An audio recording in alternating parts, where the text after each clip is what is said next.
something that I'm not really that interested in, and just making money and whatever. And what I did was I started looking through, I call it the card file of my life, my experiences. And what came up for me was that I had enjoyed all aspects of acting. I had a singing group in college called the Ridgeman Trio. And an interesting side story to that is we were one of the most popular folk singing groups in the college circuit in Arkansas. And a group called the Four Preps came to my school to sing a concert, and we were asked to sing the intermission to keep people entertained while they took a break. So we did, and then they came back and they had heard us sing and they asked us to sing a song with them. So we did. And about 20 years later, I was sitting in Glenn Larson's office, and I looked up and there was a picture of the Four Preps. And I said, "Were you a Four Prep?" And he said, "Yeah." I said, "We've worked together 20 years ago when I was in college." And he wrote a song that I loved as a kid in the 50s, I think it was, called Santa Catalina, 26 Miles. Glenn Larson wrote that song. And that was one of my favorite songs. So that was kind of cool. So that was an interesting sidelight to have. And then I also directed some plays, and I starred in some plays throughout college. And then I did community theater. And I thought, I really enjoy this. I enjoy all aspects of it. That's the rehearsal as well as the performance. I like the people around it because they were really lively and on top of things. So I resigned from all those different positions I was holding, sent my company car back, and went to New York and started driving a cab and going to acting school. That was in 1969. But I've made a living in this business, solely from this business, since 1970. So next year will be my 50th year as an actor, making a living as an actor, or whatever. I also produced and directed and all that kind of stuff. I'm a published poet. I'm published in an anthology of American poets. Yeah, I'm very talented. But I got to tell you, speaking of, you asked the question about Felix acting, you did. Yeah. This guy deserves so much praise, because if you understand how much tweaky exists in your mind and your hearts, right? He did that. He created that character through 2 inches of plastic. You never saw his face or his hands. This man created that character, never being able to see him. It's amazing. I mean, I had such affection for that character, and it was his fault. But think about Cousin Ned. You never saw his face. He was just this big hairball walking around. But you have feelings about Cousin Ned, don't you? He created that. That takes real talent. It's easy for me. I stand up, I have lines, I get to, look my best and all that kind of crap. He had none of that. He had no lines. Now, all the lines that Tweaky had later were added after the fact. He had no lines. In the movie, there were no lines at all. All that stuff was added later because he did such a great job creating that character. So would you please give him a hand? Yeah! What? What do you want? What? Thank you.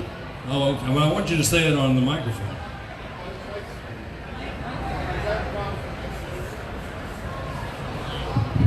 Thank you, Gail. The check's on the way. Appreciate it. See, it works when you know how to use the damn thing. Now you're going to screw it up. Why do you keep turning it I'm off? not a singer like you. Huh? The lady once asked me a question. Are you done with your whatever? You went to talk to Anne for free. Well, that's all you paid me for. That's all you're going to get. Okay. I want to know about the costumes. Like, what was the costume that you hated getting in and out of all the ones you've ever done? And also for Tweaky, how many hours did you have to be in that costume for filming? Actually, I really didn't want to be in there more than 5-10 minutes, but we had a lot of problems with the second season with the Crichton. Yeah. You remember that ugly thing next to me? We used to do a scene up and down the hallway, and all of a sudden we're walking, and I walk this way and he's spinning around. Spinning and hitting the wall, spinning and hitting the wall. So the director said, okay, cut, let's fix the robot. And then in the meantime, they'll leave you there, standing there like they don't care about you. They worry about the piece of junk, whatever it was made out of. So finally, I have to tell them, look, this is human in here. Get the thing off my face so I could get something to drink or smoke a cigarette, whatever. And then when you're done fixing whatever you're fixing, call me back, we'll go to work. Same thing when I have to go to the bathroom. Remember Pop, our assistant director? Yeah. Then you got fired someplace? Yeah. I had to go to the bathroom and I'm fully dressed. And the guy said, Bob, I need to go to the bathroom. The guy says, you wait 5 minutes. I said, okay. So I wait 5 minutes. Then 5 minutes went by. I said, Bob, I need to go to the bathroom. And you wait 5 minutes. He's trying to protect his job because he was worried about it. Well, he was the first assistant director. Right. But and his job is to make sure everybody stays on the set. Right, on the set. So when the director needs them, they're there. So if he let me go in the bathroom and all of a sudden he needed me, he said, what is he? He said, well, I don't go to the bathroom, you get fired, right? But I had to go so bad. So I asked the Paul, wardrobe, right? I said, look, Paul, please take this thing off of me, I got to go to the bathroom. I came back 10 minutes later, they were still playing around doing something with the camera. So if I waited there, it would have been a mess. So anyway, that was your best friend, Bob Penny. What'd you say, my best friend? No, he wasn't. Oh, Sorry. No. Anyway, I did a movie that he was the first AD on in Texas, and I had him banned from the set. I know you his did. bullshit. Yeah. Yeah, that was another story for another What was your time. question again?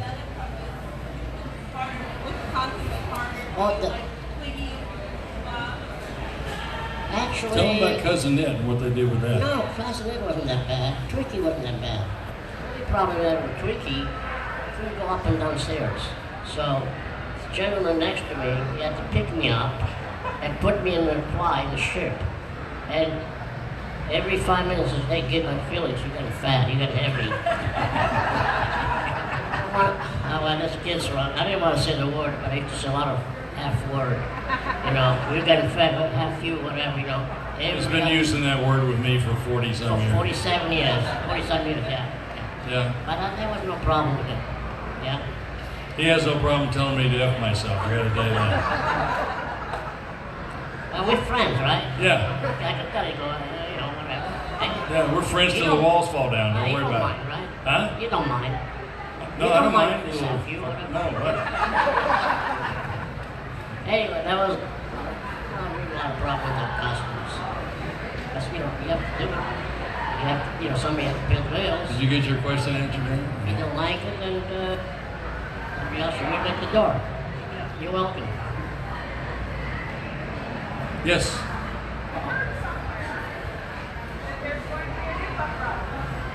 Well,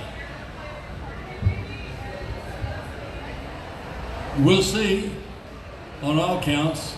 I had a meeting last night that kind of put some cracks in that idea. There's supposed to be a new series coming out called Armageddon 2419, based on the book Armageddon 2419, which was written by Philip Nolan, from which Buck Rogers sprang.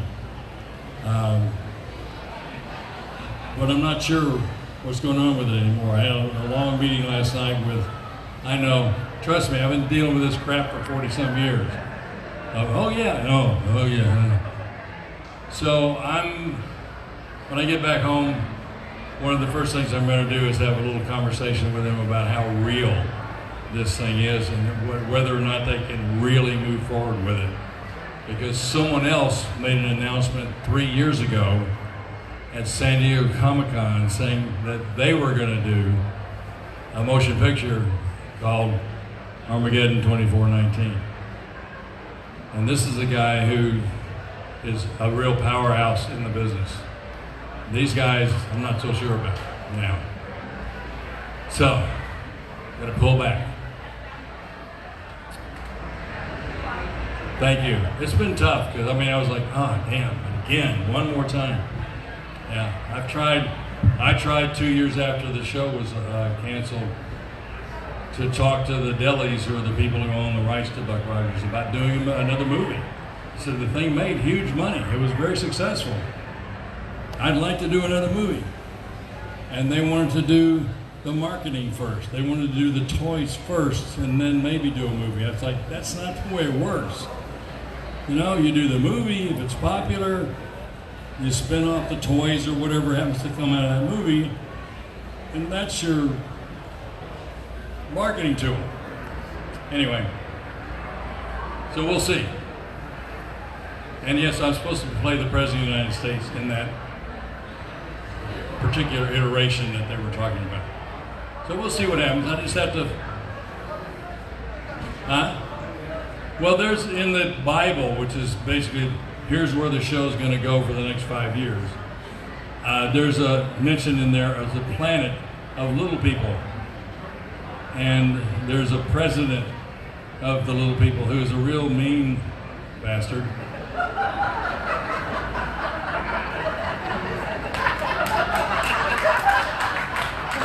Typecasting if I ever saw it. Right there. Huh? Believe you. What is this? What? I'll show it to you. You're going to show it me when?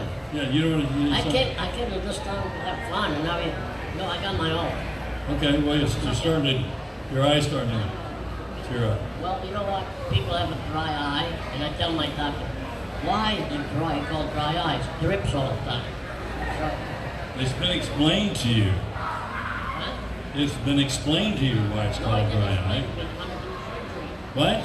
Never mind. Maybe. See what I'm saying? Evil little bastard, right there. Perfect casting. Stand up, Felix. What? Oh, don't get me started. We've been doing this a long time. Whoops, see? What I worry about is an uppercut. He's got a crippling uppercut, if you know what I mean. Yeah. So why do you do it to me? Okay, fine. They didn't hear you. He asked me to stop sticking my finger in his ear. Yeah, we have a picture taken with my finger's right here. My elbow's right there. I got it, yeah, I know. Trust me. Trust you. Yeah. Anyway, little people, what's that mean? What? Is that going to be some kind of The planet of little people. Ah, really? The whole planet. When is gonna It's a very small planet. When they going to do it? When they going to do it? I don't know. Okay, then, forget about it. Please. She just asked if you were going to be in it. And I said, well, if it works out, there's this planet of little people and this asshole president who's a mean MF.